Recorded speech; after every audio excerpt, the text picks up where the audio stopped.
personne comprend le design. Et si c'était aussi de ta faute? Hmm. Bonjour et bienvenue sur Design My Career. C'est le podcast qui t'accompagne pour développer une carrière créative qui a du sens. Je vais être cash. On ne peut pas se plaindre d'un domaine dans lequel on ne contribue pas en termes de compréhension. Voilà, dans lequel on ne participe pas à rendre plus visible et plus clair.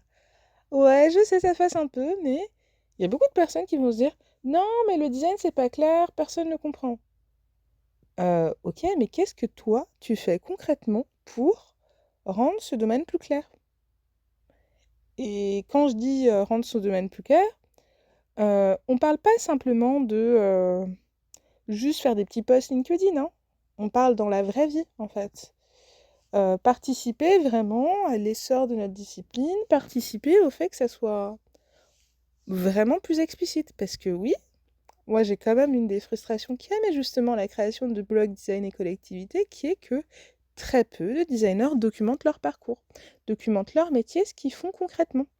Et pas juste parler des projets, mais vraiment de leur carrière, en fait. Il y a une grosse différence entre te dire, alors, moi, j'ai développé un projet d'architecture engagé, et moi, à telle étape de ma carrière, j'ai fait ça, puis après, j'ai travaillé sur tel projet, puis après, j'ai bougé de boîte et tout ça. C'est pas pareil, en fait. Donc, à un moment, la problématique du design, c'est qu'aussi, il n'est pas visible parce que les acteurs qui y participent, donc nous, je m'inclus aussi dedans, on ne participe pas forcément assez suffisamment au fait de le rendre compréhensible et de documenter ce qui est fait, donc de valoriser notre propre pratique. Donc oui, bien sûr, la société comprend mal le design. Pourtant, c'est assez drôle, la société comprend bien l'architecture et comprend quand même assez bien le graphisme. Mais tout ce qui est entre les deux, bah, c'est assez flou. On pourra revenir aussi là-dessus pour ceux que ça intéresse, mais pour moi, c'est aussi lié à la façon dont est enseigné le design qui crée aussi ces difficultés de clarté. Alors, du coup, l'idée aussi, c'est d'envisager en fait notre métier pas seulement comme un métier dans lequel tu travailles, mais vraiment une discipline à part entière. Parce que si tu arrives à travailler, par exemple, actuellement dans le design de service public, travailler en collectivité, c'est que d'autres ont fait ce travail, justement, de communication sur leur métier, de partager, en fait, qu'est-ce que c'est, d'aller voir différentes collectivités, hashtag la 27e région, par exemple, pour leur expliquer c'est quoi ce métier, qu'est-ce que peut apporter le design. Donc, en fait, la plupart d'entre nous, nous bénéficions d'un travail qui a été fait par d'autres, qui nous a permis d'avoir accès à des postes, d'avoir accès à des opportunités, d'avoir accès à des clients qui en fait sont dans ce domaine et auxquels on n'aurait pas pu avoir accès si eux n'avaient pas fait tout le travail, quoi. Mais maintenant, en fait, c'est à nous aussi de continuer de développer notre domaine. On ne peut pas rester là, juste à se dire, bon, bah, je fais quelques petites formations à des agents publics pour leur permettre de comprendre mon métier. Il faut aller beaucoup plus loin, en fait. Il faut bien sûr le faire au sein de ta structure, mais aussi plus largement. Donc participer à l'essor de son domaine, c'est en parler autour de soi, partager ce qu'on fait, peu importe ce que tu fais. Tu es légitime pour le partager. Montrer l'utilité réelle aussi, donc l'impact des projets, pas que par les méthodos, parce que nous on adore, le design est très amoureux du design. Je suis clairement dans la team, hein, je m'inclus dans le love game, quoi, mais le problème avec ça, c'est qu'on parle beaucoup de la méthode et pas assez des impacts. Il faut être assez... Enfin, faut être réaliste, les consultants vendent mieux le design que nous, hein. Et bien cher en plus. Donc, c'est que nous, on a tendance à vendre le design vraiment en mode écoute, notre méthode, c'est de l'immersion, de l'idéation, on va aller sur le terrain, nanana. Alors que les consultants, ils te vendent l'impact du design. Donc, la grosse différence, c'est aussi outiller sa façon de parler du design pour en parler plus en termes d'impact, de transformation. C'est aussi sortir du vase clos. Il faut aussi sortir du fait qu'on parle que du design entre designers pour beaucoup, en fait. On a beaucoup, en fait, tu peux regarder aussi dans ton réseau, par exemple, si ton réseau personnel, mais aussi sur LinkedIn, ça peut être plus facile à voir. Regarde, en fait, qui n'est pas designer dans ton réseau.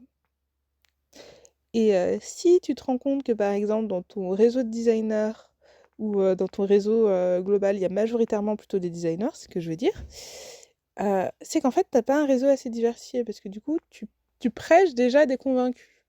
Tu vois ce que je veux dire? C'est comme si que tu disais déjà à des gens, le design c'est super, mais tous les gens sont des designers. Ouais, c'est trop bien, hein. On adore en fait, mais l'idée c'est d'aller plus loin, d'aller vers des gens qui ne connaissent pas ça. Par exemple, t'as pensé à parler de ton métier à la boulangère? Ouais, quand tu vas chercher ta baguette de pain? À ton cousin? Au bénévole de ton club de sport? Et ben en fait, si la réponse est non, bah, tu vois un petit peu le problème.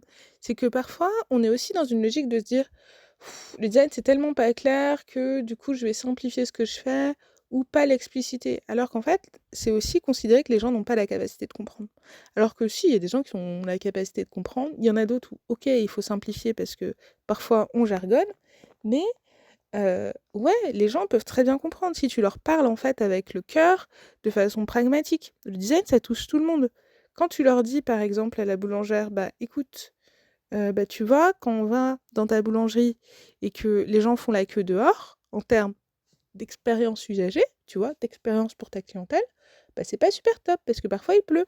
Et bah, nous, en tant que designer, notre métier, c'est par exemple de se dire: «Ah bah, peut-être qu'on va mettre un banc à côté.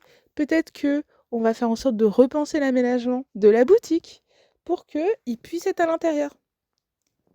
On parle design, mais on parle de façon factuelle, avec des choses que les personnes ont la capacité de comprendre, qui les intéressent aussi également.